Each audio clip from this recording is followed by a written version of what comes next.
Good evening. This is Frank Knight. May I introduce our co-editors for this edition of the Longines Chronoscope?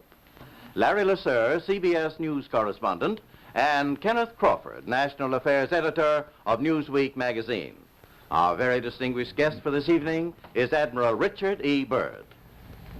The North Pole used to be a no-man's land, but these are the days when, by buying a ticket on a commercial airliner, you can fly across the North Pole and drink a cocktail at the same time. You know, only 70 or more years ago, about 35 years ago, our guest tonight found out whether there was any land north of the North American continent. He made that first discovery flight, and I must say that Admiral Byrd, our guest tonight, is not only our greatest living explorer, but he's been an inspiration to countless Americans. Admiral Byrd, you've been to both the North Pole and the South Pole. Is there any unexplored land left on this earth that might appeal to adventurous young Americans? Yes, there is. And not up around the North Pole, because it's getting crowded up there now, because they find out it's really usable, not only to live in, but militarily.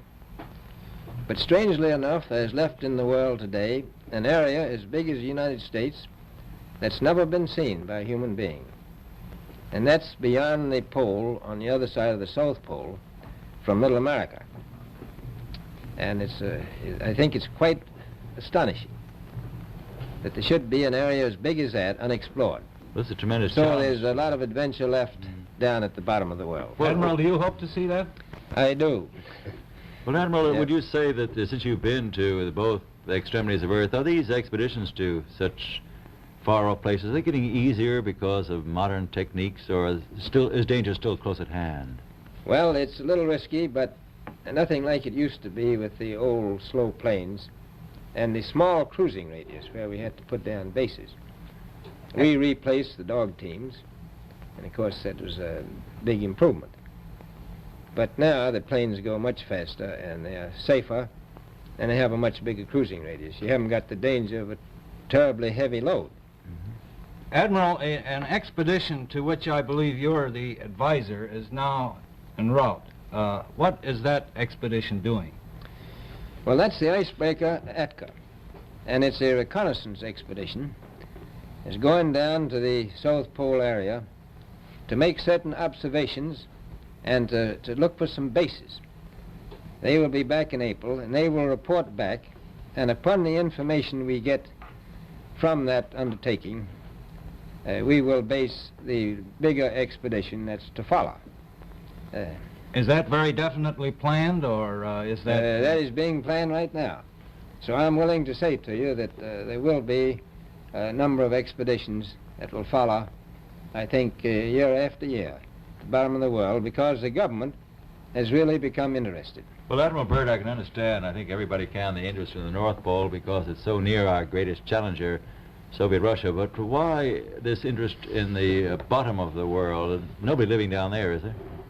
No, it's pretty cold. There's only one permanent resident, that's the emperor penguin. The little ones live further north. I tell you one reason they're interested. It's by far the most valuable, important place left in the world for science. That's why the scientific groups all over the nation are really interested. But more important than that, it has to do with the future of the nation, those to come after us, or even during your lifetime, because it happens to be an untouched reservoir of natural resources.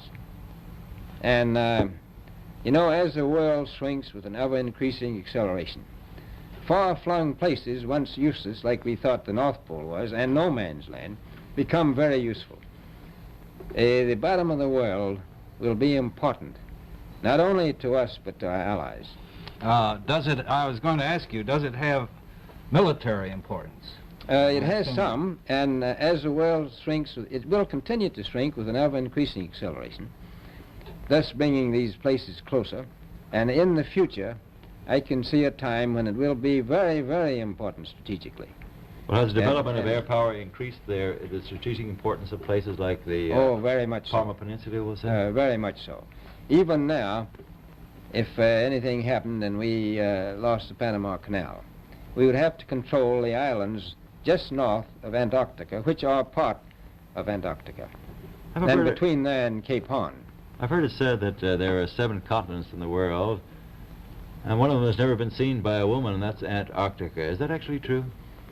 Well, if the powerful nation is an island, as far as I know, that's true. No woman's ever stepped foot upon the Antarctic continent, and it's the most peaceful place in the world. Well, I'm sure that won't last very long.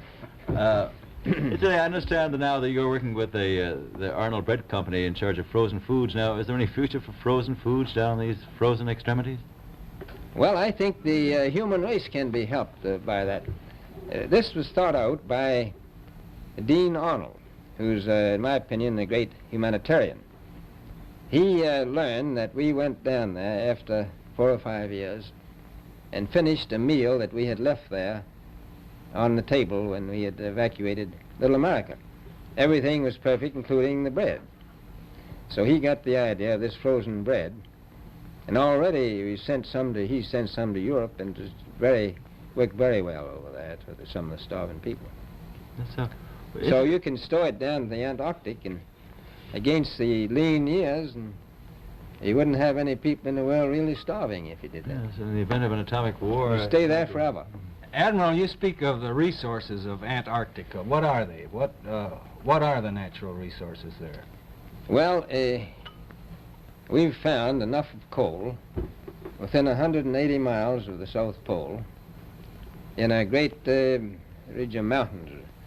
It's not covered with snow, enough to supply the whole world for quite a while. Well, that's the coal. Now, there's evidence of many other minerals. We are pretty sure there's oil. Now, that coal shows the bottom of the world. Now, by far the coldest spot in the world. Where that coal is gets 100 below zero in the winter. Well, it was once tropical. So we think there's oil there, and there's evidence, probably uranium there. Is it any secret? Is there uranium there? That would be the only thing that would be practical to actually go after, I suppose. Everything else would be economically unfeasible, wouldn't it? Well, as we recklessly expend our resources, the time will come when we'll have to go after that stuff down there. Well, you know, I avoided what you said about uranium. I'm not sure about that. I don't want to have the world fight over the Antarctic. And is there a competition among other nations to try to get information about Antarctica and possibly to secure some of these resources? Well, yes. There are now 7 nations very much interested. Russia is interested tremendously. That I'm sure of. Australia has an expedition down there. The Argentine, the Chile, New Zealand, Britain, and so on. Now, you can understand those people down there being interested because they live down there, the New Zealanders, the Argentinians, the Chileans, and Australians. And so we don't do much about claiming anything. Admiral, you make this sound a little crowded. Are there that many expeditions now there or en route there?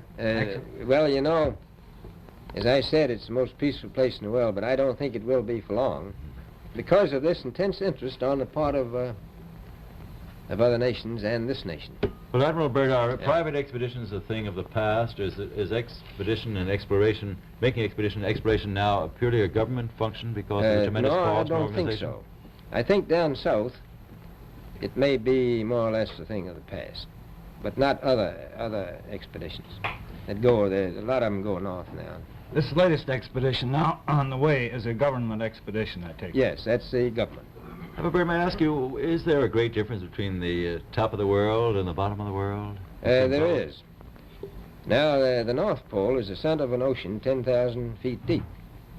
The South Pole, the center of a plateau, 10,000 feet high.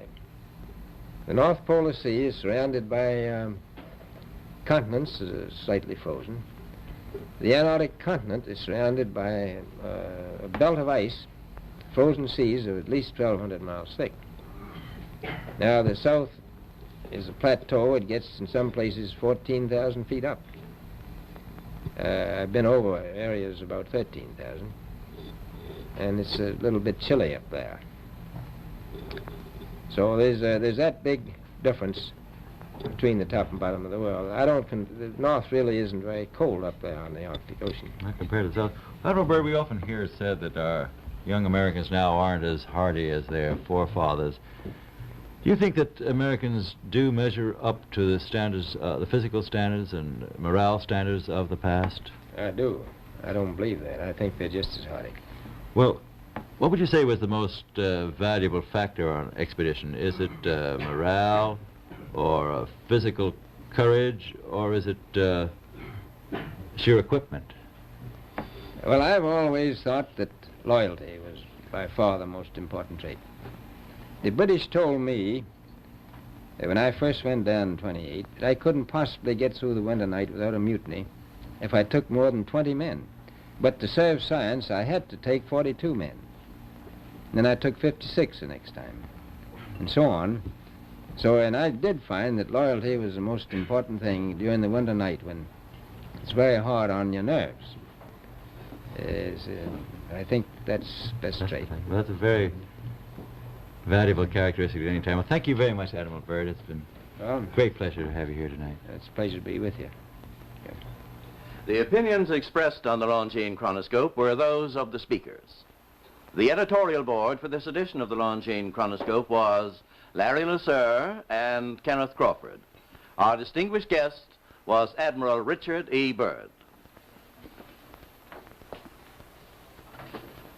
A Longines watch makes the most perfect Christmas gift. It has beauty, elegance, and enduring quality, and a universal reputation as just about the finest of the world's watches. Now, actually, barring accident or abuse, the Longines watch that you give this Christmas will be better than new after 5 or even 10 years of daily use. Time holds no terrors for a Longines. The exquisitely finished watch movement defies normal wear and friction, achieves unsurpassed timekeeping accuracy and reliability. Thus does Longines inner quality match Longines outer elegance. Among the finest watches of the world, only Longines watches have won 10 World's Fair grand prizes, 28 gold medals, highest honors for accuracy in fields of precise timing. Cased in precious metal, styled in the best of good taste, a Longines watch is a joy to own, an enduring symbol of your affection, the perfect Christmas gift.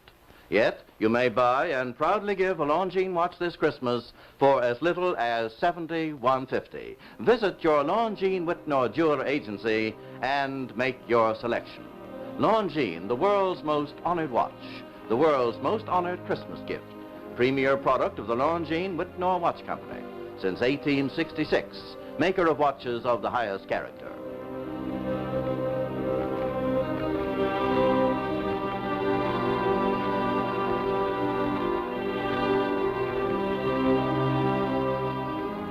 We invite you to join us every Monday, Wednesday, and Friday evening at this same time for the Longines Chronoscope, a television journal of the important issues of the hour, broadcast on behalf of Longines, the world's most honored watch, and Whitnor, distinguished companion to the world-honored Longines.